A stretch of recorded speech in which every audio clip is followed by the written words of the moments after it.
Regular shit. What's shaking, Swamp? What's up, man? You know the vibes. You already know, man. It's your host, Hunna X here. The legendary Grip, a.k.a. Bullet Bomb Bay. Live and direct from the 5. You already know the vibes, man. Man, we here on Humble Exhibits, man. And we here just being humble. We about to give y'all what y'all want to see, man. Let's start off, bro. What's your name and where you from? I go by Grip. I hail from the west side of Carlisle, the other side of the tracks, Lincoln. Gangland. You already know the vibes. West Street and Z5. Lincoln Ave, to be exact. Gang, Lincoln Ave. Shh. Don't go over there. Hey. All right, just give the people a little idea what it was like growing up for you out there. Regular shit, man. Ain't nothing no different than any other young black American experience growing up in an impoverished environment. The crazy thing about us, though, overall, our town ain't really an impoverished place, like an impoverished place. If you come here and look around, you would never think this is a place where, like, poor That's for people sure. and, like, ghetto people, like, you just would never, you can't really visualize that shit. I think that's kind of what made me and my friends all click when we was younger. For us to all be in this nice-ass environment, we all kind of had fucked up inner-city lives, you feel what I'm saying? So I think that's what made us all click. Even you know what I mean? Yeah. Your housing, baby. You know the vibe. Yeah, you already know. Give us a story. Give us one story in your childhood that just always stuck out. Hey, man. Always, like that you will never forget. What's stuck in the past, stay in the past, gang. Man, get the people a story, man. Fuck type of story you want, nigga? A funny story. I don't know what's funny. A story that you think about when I say give me a story. All the guys, I mean, whatever. You threw me off with that, bro. You should have gave me some time to prepare for that. Nah, I remember that time you and your man tried to stick jungle and it ain't and it ain't go too well. Nigga said, "Mush, is that you?" The niggas took the fuck off. Nah, see, all right, but you gotta give a story about you. Yeah, but we did run down right on you though. Yeah, we ran down right on you. That's funny. No, that was a good one, though. That was a good one. Yeah, man. For sure. Story time, man. Oh, shout out Mush, man. Shout out Mush. You already know. Salute. So, I always wanted to know this because, you know, I came in a little bit after the foundation of it. Like, so, like, you know, I would consider myself maybe a co-founder. But at the end of the day, I always wondered who was the founder of MSC, the legendary MSC, 35 Ride or Die, you know, Black Ghost Family, all that good stuff. Who is the founder of the original, the first, the MSC? Who's the original? Who's the founder of it? Well, let's just get one thing straight. That Trade 5, 35, Black Ghost shit, those are all separate things from MSC. MSC, you make that sound. You made those three things sound as if they were gangs or something. No, they not gangs. No, MSC was not a gang. It was a group of childhood friends, like I said, that all had similar backgrounds and shit. You feel what I'm saying? Mm-hmm. So the original co-founder, I mean, you know, me and my twin Benny, I'd probably have to say him first. It was his idea to make the whole shit. Shout out, peace to the God. We jumped each other in. He came up with the logo and shit. But we was pretty much there both at the beginning. But it was hit like, yo, this what we gonna call ourselves. This the vibe. This what we on. So yeah, Benny pretty much. All right, shout out B-Man. But speaking on Benny, we might as well get right into it. Like the falling out, a twin that falling out. Like how'd that even transpire? Like, where'd that come about? Like, that just was, you know, like, motherfuckers in the town, they'd be like, yo, y'all was twins. They thought niggas really thought y'all was twins. So, like, you know, y'all got the baby pictures. Y'all got the baby pictures with Gates in there. Free my nigga Gates. Fucking baby. You heard me? You know what I mean? You got the baby pictures. You know what I mean? Y'all all up in there looking tough. Like, where we go wrong? Like, what happened? And now, like I said, we started off with similar backgrounds. Mm-hmm. Naturally, as niggas grow older, you know what I'm saying? You naturally find different interests, different ideologies, different ways of living, different rules, different ways to go about shit. You feel what I'm saying? So it ain't necessarily a fallout. That's my fucking God. But on some day-to-day daily shit, I mean, he a father, I'm a father. We both active fathers. We both do different shit. You know We gonna take it all the way back because I remember you and B Man, y'all was the niggas always dipping in, going away. I mean, y'all stories. It starts as children. You feel me? Like that. That's what the people really don't understand. That this shit really starts as children. You feel me? So like it hit with that question. If I could get B Man right here, right now, smoke an L, chill with us, kick the shits, whatever. Is that something that you can see happening in your future? This is humble exhibits, you know, throw up your X's, baby. We gonna get to the nitty gritty. We gonna ask the tough questions. Let's do it. Ain't those questions tough, gang? Yeah, nigga, call it. Why not?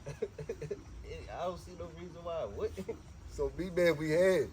Peace to the God. I see you in a minute, diva, nigga. We had. We all, you know what I mean? Let's do it. But, hey, we gonna get back to your story, you know, because that's big. But, hey, you already know. Gang. Hey, and back to that. When I say gang, and I say all these terminologies, that don't mean nothing criminal. Y'all know I'm a civilian. I play the civilian. Hey, that's cool with me. But gang to me is family. You know what I mean? I'm bringing them words back to me, something different, to bring our youth and our poverty up out of this. You hear me? We don't got to change. We got to change, but we don't got to change our slang. You hear me? Stay up, though, but back to the story. Speaking of Betty, like, I'm just going to kill the elephant in the room. I heard that there was a Royal Rumble. I'm talking about boom, boom, boom, boom, boom, boom. All type of crazy going on. But I heard that there was a Royal Rumble. Let's start there. Let's start there. I wouldn't say no Royal Rumble, man. A Royal Rumble involves multiple people. And multiple other elements for it to be considered a Royal Rumble. But like I said, man, brothers disagree. Brothers get into fights, man. We brothers. Yeah. We've been fighting. Yeah, for sure, since for sure. kids. We have disagreements. But For like sure, I for said, sure, for sure. Yeah, man. But like I said, bro, brothers disagree, man. Shit happens. But that's my man. I always be frontline if he need me. And I hope it be the same, vice versa. But yeah, it is just. It ain't no plus, man. I'm real big on energy. You feel what I'm saying? Yeah. My day-to-day things, I want to uplift. I want to be in motion. I want to go. You feel what I'm saying? That's for sure, for sure. Like I said, everybody do different shit. So if niggas can't agree, then we can agree to disagree. You know what I mean? That's my man, though. Like, not even, like, For sure. strange and no shit like that. That's my guy. I know the vibes. So, get right into it. You already know. I also through the history, you know, factual things. Ayo, man. Through the history. Don't ask me no crazy shit. On I ain't gonna get too what you say, truth teller, policey. We don't get too policey, but we gonna talk. We gonna say that I heard that there was a time that you were a group of guys forcibly removed you without without your consent. Let's just start there. You feel me? Like, yeah, Sirski. Oh yeah, man. That was wild, man. I say a few things. First and foremost, you should not do drugs. Because a lot of the reason that happened is because of my personal consumption of promethazine mixed with codeine, often referred to as lean. You feel what I'm saying? Yeah. So, because I was a little jaded off lean, I didn't necessarily have my spidey senses working, you feel me? So, So you was basically Slipping. you was lacking. Lacking. You was lacking heavy. You was loafing. Yeah, seriously. So when I get to the door, because I'm lacking, normally I would look out the door. But due to being a little inebriated, and I was expecting my mother to come bring me some biscuits. I love my mother's biscuits, you feel what I'm saying? So, hey man, I opened the door on the wrong day for the wrong group of fellas who, like you said, forcibly removed me more than 10 feet away from my home without my consent. So, if you don't mind, hold on, if you don't mind, for the fans, you know what I mean? Because, you know, this is Humble Exhibits. This ain't them other shows that's just going to stop right there. We got to get a little deeper than that. So, if you could, for the fans, you could just break that down bit by bit, just for the fans, so they can see what type of a king, a young, yeah. Let's do it. Get the fans so they know what we dealing with. What you want to know, man? I don't know too much. Now the details, bro. Give them the details. Play for play, bro. They want play for play, bro. Play for play, like, well, when I open the door? When you open the door, boom, you open the door. Kick in the door? Did the 4-4? Did they whip? John whip? Oh, yeah, they got active. Play by play. Give it to him. Oh, yeah. Like I said, man, I opened the door for the wrong group of fellas, and, hey, they was a little aggressive. Yeah. A little aggressive. But you know, I ain't never going the easy way. So I attempted to put up a fight, you know what I'm saying? Yeah. They was relatively small about my size, so I felt like, you know, I know my own capabilities. And then I guess at some point they just said, we're tired of this shit. And blicked to the back of Dome and me hit ground. That's the end of fighting back for me for now. You know what I'm saying? Okay. So that's the play. So that leaves us in the crib. Where we going from the crib? Well, I don't really know as to what they was looking for because I ain't really have shit. But I'm assuming they was looking for some type. I mean, niggas rob niggas for money, right? So I'm assuming they was looking for some type of money and shit. But yeah, they was ransacking the crib, looking for cash, and I didn't really have any. And when I didn't have any, they got frustrated. Very frustrated. They got a little bit more aggressive. And I was like, oh, shit, okay, well, now we're in a little tough situation, you feel what I'm saying? How I'm going to wiggle out of this one? But, you know, like you said, I'm a young king, always thinking, moving, on my toes. So once there was no money available in the house, they was demanding that I have money delivered. Okay, light bulb goes off. Ding dong. Because I just need a little bit of room. Either to run or to fight or do something. You know what I'm saying? So I called somebody that I was close to, fronted like they had a bunch more money than they did. That was mine. Told them that they could meet me down the street at the store. I needed it. It was an emergency.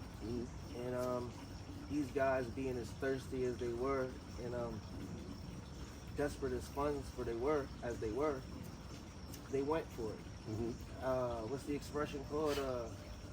The banana in the tailpipe, so to speak.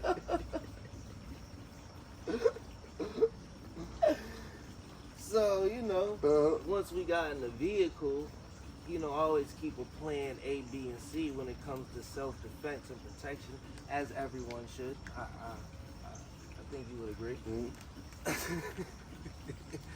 So when we pulled up to the store, I ran into a little hurdle because somebody that I knew walked up to the car. They didn't know what was going on. The dudes was behind me in the back seat with the weapons or whatever. So I'm like, damn, now what I'm gonna do? I can't put this person that I know or their children in danger or whatever. So basically I just was like, all right, she walked up on me. She kind of seen I was in a bad situation, and her first natural instinct was to panic. But I told her, like, look, you can't panic. You gotta relax and go that way. You feel what I'm saying? Because I know what I'm going to do. So as soon as she got out of, you know, harm's way, I keep a handy dandy can of, I think it's about 12, 13 ounces. It might actually be like 16 ounces. I don't know. It's a big ass fire extinguisher full of bear mace, and this ain't no regular shit. So you on your Charleston White? Yeah, I was Charleston White way before Charleston White was gang. You know what I'm saying? That's for sure. It ain't about, listen, like, and this is another thing. Let me. This is something I need people to understand loud and clear. Don't get caught up with the image of the street saying that you gotta handle things this way or that way. The goal is to get home at night by any means necessary. For sure.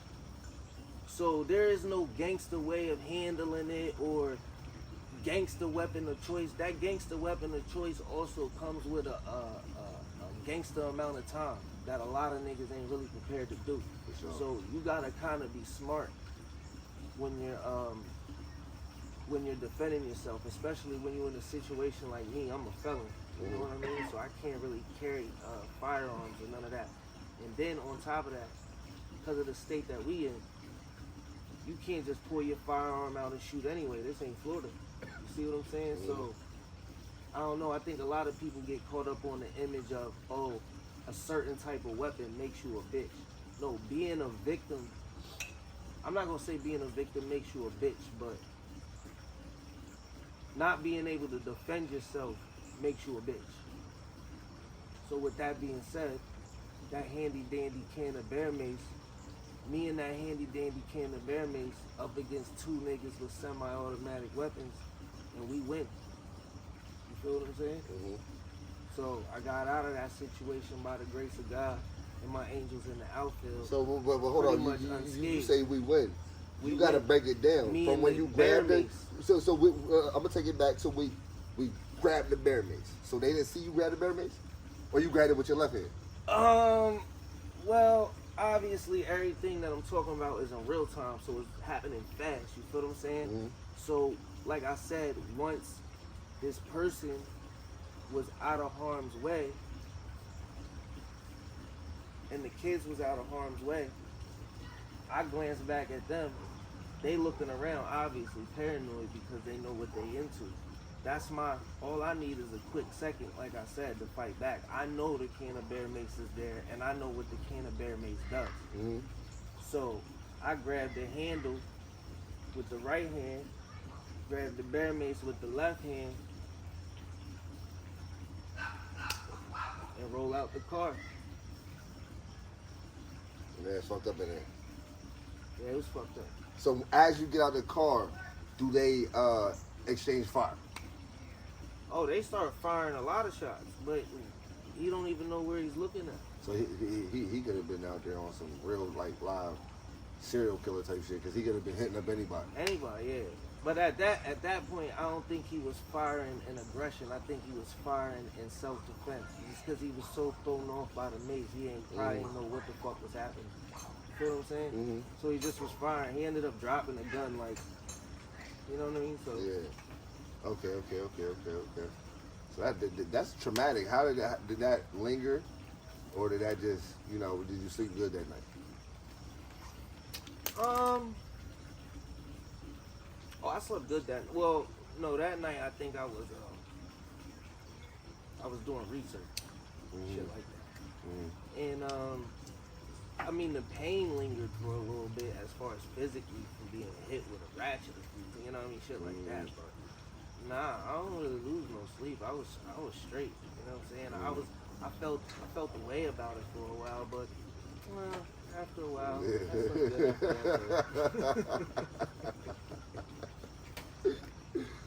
Alright, for sure. Alright, well, look, man, we just gonna talk about your bid, man. We're gonna talk about your bid.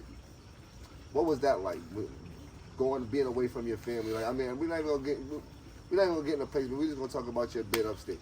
Jail, prison? Yeah. Fucking horrible. You buried alive. They treat you like shit in there. They talk to you crazy as fuck. They ain't got no respect for you. Ain't nothing. Man, listen, if I could tell any young nigga out there anything, do not get caught up in a system whatsoever, especially if you got to go on tour for the state, you heard? Because They ain't got no remorse for you. They ain't trying to hear that shit. They don't care nothing about you. They'll kill you in there and not think nothing of it. I've done it plenty of times. And will continue to do it. That shit ain't never going to change. Well, while we talking about prison, let's talk about the big topic, the big elephant in the room. What you going through right now, bro? How these people got you going through what you going through right now, bro? It's crazy. Let's start there. J Mane, holla at me. Hey, man. I don't really want to say too much crazy because it's still an open situation, you feel what I'm saying? But it's just a lot of wrong injustice. I'm not even going to say injustice, right? Because I ain't no lawyer, I ain't no legal expert, so I don't really know what it is. I just know it ain't right. And I just know that ain't nowhere in the country should a police officer allow a potential shooting suspect to wash his hands, potentially washing away evidence. You feel what I'm saying? And it's fucked up. And they treating me like this because of some shit that happened between my family and an officer that don't really got nothing to do with me whatsoever. You know what I mean? They got this little vendetta because one of their decorated officers went through what they went through, which again don't got nothing to do with me. I didn't aid it, I didn't celebrate it. I didn't really have no feelings towards it. But now because I'm related to the people that happened with, now this situation that I'm not gonna minimize it and say it's not that big, but this situation I was pretty much dog walked into or lured into with the help of the police isn't deserving of what they trying to do to me. Pretty much. But on some real shit, man, fuck all of that serious shit, man. Let's chop it up on some regular shit, man. You know what I mean? Alright, so let's talk about you getting shot. I didn't even know. I didn't even know my brother got shot. So like, how that even go down? Hey, man.